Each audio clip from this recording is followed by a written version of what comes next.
خپل د جیمیل اکاونټ پاسورډ مونږه د کوم ځای نه چینج کوو. که چیرې تاسو غواړئ چې خپل د جیمیل اکاونټ پاسورډ چینج کړئ او تاسو دا نه معلومه چې مونږ به خپل د جیمیل اکاونټ پاسورډ د کوم ځای نه چینج کوو، نو دا ویډیو را سره وګورئ. په دې ویډیو کې به تاسو ته د جیمیل اکاونټ پاسورډ د چینج کولو طریقه ښیم چې مونږ به خپل د جیمیل اکاونټ پاسورډ د کوم ځای نه چینج کوو. نو راځئ چې طریقه درله وښیم، ویډیو د نورو سره هم شریکه کړئ او چینل در سره هم سبسکرایب کړئ. نو تاسو به راشئ په خپل موبایل کې به جیمیل کولاو کړئ.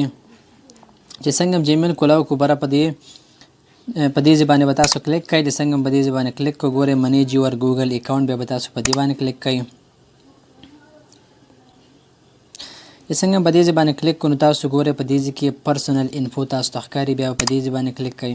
چې څنګه په دې ځای باندې کلیک کو نو ګورئ دې ځای کې تاسو ته خپل د جیمیل هغه ټول ډیټیل راوړي.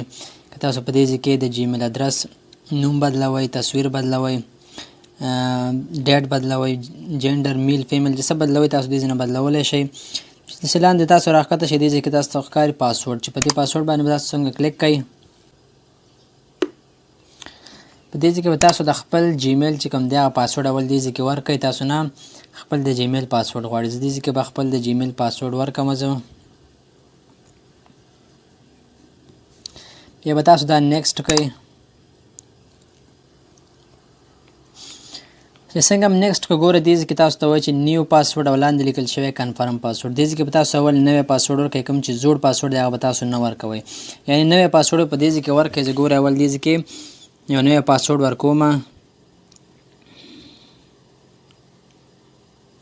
چې څنګه هم یو پاسورډ ورکړو بیا به تاسو همدغه پاسورډ راواخلئ، لاندې ځای کې به ولیکئ. مقصد دا به دا دې ځای نه کاپي کړئ، تاسو کاپي کېږي نه، دې ځای کې به تاسو راواخلئ دا پاسورډ به بیا تاسو لاندې هم کنفرم کړئ. دا پاسورډ به لاندې ولیکئ تاسو.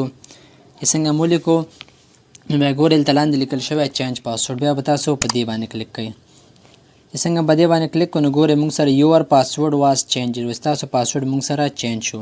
نو په دغه طریقې سره په همدې ځای کې تاسو خپل د جیمیل اکاونټ پاسورډ په اسانه سره چینج کولی شئ. بالکل ډېره اسانه طریقه ده. نو په دغه طریقې سره تاسو خپل د جیمیل اکاونټ پاسورډ چینج کولی شئ.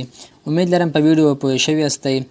داسې ویډیوګانو لپاره زموږ چینل لازمي سبسکرایب کړئ. تر بیا بلې ویډیو د الله په امان.